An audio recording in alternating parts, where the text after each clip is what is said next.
everybody. Welcome back to another video. That's right. It's the T on MPD and relationships. Hello, everyone. To all of my new subscribers and new family members. Hello. Hi and welcome. And to my tribe and family at large, welcome back. Thank you all so much for coming back and watching another video. Fam, y'all know I love to always mention our Thursday night live stream. Listen, this is where we go from healing to wholeness to boldness.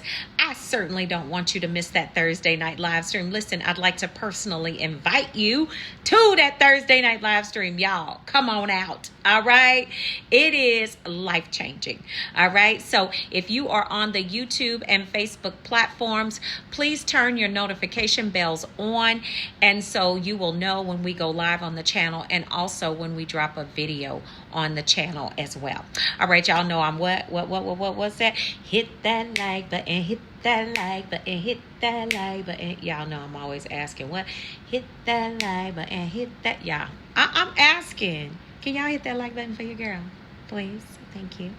Hit that like button. All right. The goal of the day is 2.1K plus on the likes. If you rocks with your girl, y'all hit that like button. All right. And of course, I want you, if you are in need of a coach, please email me at the email address listed below in the description of this video. It is the theteaonnpd coaching at gmail.com.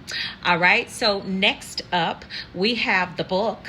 All right. The book. It is called Seduced by Satan. It is listed in the description below. Please get your copy today. You will thank me later. It is a jaw dropper. It is a showstopper. It's a page turner. Okay. This is based on a true story. This is not fiction. This is absolutely what happened in a very, very real and true situation. Okay. This was a super demonic narcissist. Okay, period. Okay, that's the best way you can explain that and that whole operation he had going on. So please pick up your copy today. Grab a copy for yourself and someone else. All right, and also make sure you recommend it to your book clubs.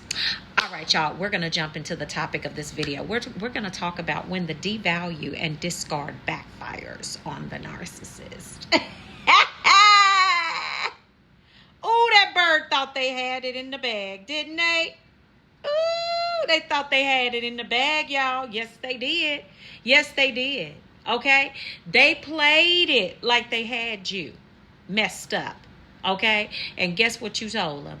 Basically, if you're watching this video, I'm going to leave you right where you had me messed up at. Okay? Right there.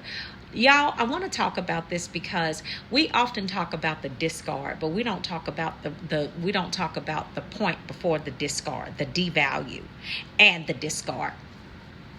So this is coming up because I had a conversation.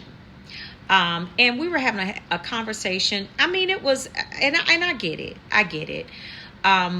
When you are in the throes of the relationship, it's very hard to see, what's happening. It's very hard to also see, what that narcissist is actually doing, at that time. And just, because your feelings, your emotions are all wrapped up in what's happening. You're thinking about, what's going to happen, especially if you're married to them, you possibly have children with them. What's going to happen to your children? What's going to happen to the family? What's going to happen to, the bills, the home, all of those things. I get it. But, there comes a point where, in these different situations where we're just looking like, you know what? I really need to focus on myself. I really need to focus on what's happening here because I'm really not happy. And it's not just the fact that I'm not happy. This is abusive. You know what I'm saying? This is really abusive. And so when you are in the throes of it and you see that the abuse is going down and it's happening, it's hard to really focus on yourself, but you can see that you do need to take care of yourself. You do need to operate in self-care, but it's hard to do that. So I wanted to talk about this from this perspective because a narcissist knows exactly how to really level supply when it comes to basically, you know, making you feel like you're nothing, okay? Making you feel like basically no one in the world is ever going to accept you after they're done with you. Okay, that's pretty much that's the whole plan of it all. The devalue, the discard, all of those different things, because the takedown actually starts in the devaluation stage. How they begin to devalue you, how they begin to degrade you and tell you you're nothing. And you begin to think that maybe you are, because all along in the relationship, you've depended on the narcissist, their validation, their confirmation, them basically saying, yes, that's a great idea, or no, let's not do that. Because guess what? They controlled the whole relationship. They did. They did that. And so with them controlling the whole relationship, quite naturally, when you get to the devalue and the discard stage, it seems a little bit odd. Like, why is this person turning on me? Why is this happening like this? But I'm here to tell you that, listen, I'm here to tell you that when that devaluation and discard backfires on the narcissist, that means when you get tired of it, we're going to get into that. So you sit there and you watch the narcissist, basically berating you, talking down about you. I mean, y'all, sometimes the narcissists get so nasty, they even get down to the physical. They start body shaming. They body shamed you. They sat up there and called you out of your name. You a B, you a H, you're a 304. We know it in common terminology, it's a H, but we know it's spelled with a W. You are all kinds of names under the sun. You are you good for nothing. You can't cook, you can't do this. Now, all of the stuff that you've been doing all along in the relationship. Okay, you've been doing this all along in the relationship. You have, all of these things that the narcissist is telling you that you can't do, you don't do well. Well, they didn't have that same energy, when you were before the devaluation stage. So you're just sitting there watching them do all of this. And you understand, and what happens is something clicks in your mind and you get a revelation. This is what happens. You get a revelation that, you know what? These things that this person is saying about me is just completely not true. Because you start to see more of them, okay, in this berating conversation and less of yourself. When I say more of them and less of yourself, more of their insecurities on display. Yeah. More of their insufficiencies on display. You begin to understand that devaluation and all of the stuff that they're talking about and they're saying about you is not true at all. But you get to thinking, that's not me that they're talking about. That they talking about themselves. Because the smear campaign, y'all know when a narcissist does a smear campaign, it's only a confession. They're only confessing what they did, what they did to you. Everything that they're saying is a confession. That's the same thing that's really happening in this devaluation.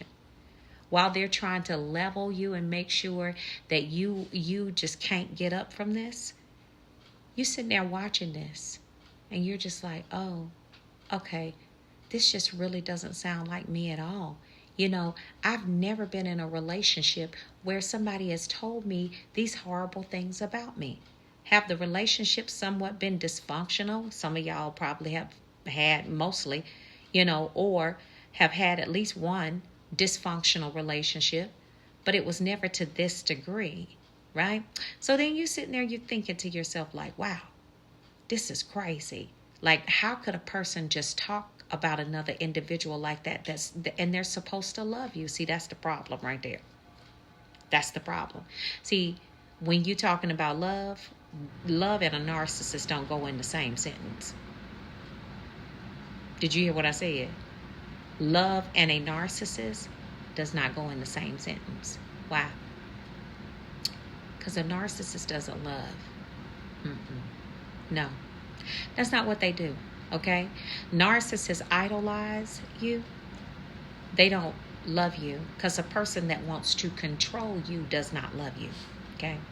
And that's what they've been doing this entire time. And you're getting revelation on that during this devaluation stage, because guess what? The light switch has been turned on in your soul, in your mind, your brain, and you watching this person just berate the mess out of you, talk about you like like you got a tail. Yeah, that's what they do. Talk about you just like you got a tail, and you just like, wow, I can't believe that this individual is talking about me in this way. Yeah. Well, for one thing, the narcissist is jealous of you. Okay? They hate you because of who you are, what you stand for, the light that you have, the consistency, the love, the empathy, all of the things that they wish that they had, right? And guess what? You begin to put two and two together in this devaluation stage. And guess what? While the narcissist is over there talking that mess and telling you something that you're not, and all of these different things that they're saying to you that you know is not true. You know it's not true. And you're just sitting there like, okay. But in the interim of all of this happening, so in the interim of all of this happening, in your mind, you are putting two and two together, and you sitting there thinking to yourself, this is not me at all. This is this is the narcissist. So as they're telling you, I don't want to be with you anymore. You don't do it for me anymore. I can't, I just don't even know why I'm even still here. All of these different things. I'm leaving you. And what clicks in your mind is this, and some of y'all said it to the narcissist. Is that a promise? Can you leave today? I need you to get out right now. You know what I'm saying? Can you get out now? And then the narcissist is sitting there looking crazy like, you're not supposed to be saying this. You're not supposed to be helping me get my things and get up out of here. Because some of y'all help them get their things like I did for narcissist number one. Yeah, I'm going to help you. Y'all, I couldn't get up and down them stairs fast enough getting him up out of my house. Okay? Yeah. But you help them get their things out as they still sitting there berating you, talking about you. Or some of y'all helped you. Look, you got family, friends, and somebody else to come help you get your stuff out. You know what I'm saying? Getting up out of there as fast as you could. And not only did you do that, but guess what? All of those conversations of them having, talking about you, berating you in your mind, they playing back constantly as you even trying to lay down and sleep at night without them, crying yourself to sleep. But guess what you decided to do? You know what? I'm going to take my life back. And guess what? Since that's the way you think about me, then guess what? You don't need to have any contact with me, especially those of you that didn't have children with them. Baby, you done block them on every single thing. And guess what? All of that talk and all of that smack that they talked about you in that devaluation and discard stage and everything that they said about you, baby, you got that conversation playing 24/7 in your mind. And that is the driver for you to stay away from this clown forever. I mean forever. Because you realized in the end, see, the narcissist, they don't berate you and try to level you for you to have a revelation about this is not you, this is them. They do it because in the relationship, they felt like you were so codependent on them that you could never make it without them. But baby, you showed them what time it was. When you got up out of there. They wasn't ready for that. They wasn't ready for that. Because guess what? You asked them what was their opinion on every decision just about that was made. Because you didn't ever want it to be said that you were trying to control the situation. You were just trying to have a relationship with somebody that you never could relate to. How can you relate to someone that is not connected to their true selves? You can't relate to anybody like that. You understand what I'm saying? So you were trying to relate to somebody that never could ever have a relationship with anyone because they're not connected to their true selves. But I tell you one thing they learned in this whole situation, that you will not want to play with. Because guess what? Now it's lights out. Y'all didn't just disconnect, unplug, go no contact. Some of y'all went blackout. Y'all picked up and moved. The narcissists don't even know where you live. You changed your whole telephone number, everything. Okay? Let me tell you something. When this thing backfired on them, you know what you did? You took the controls of your life out of the hands of a 3-year-old and you took it back. That's what you did. And you'll never give it back to them. Why? They never deserved it in the first place. All right, family? So listen, this is what happens. And guess what? Now the narcissist has to deal with the fact that, guess what? They lost again. They did. All right, family. So y'all take really good care of yourselves, all right? And I'll see y'all on the next video. And I will see you all healed and whole at the top. Shalom, family. Peace.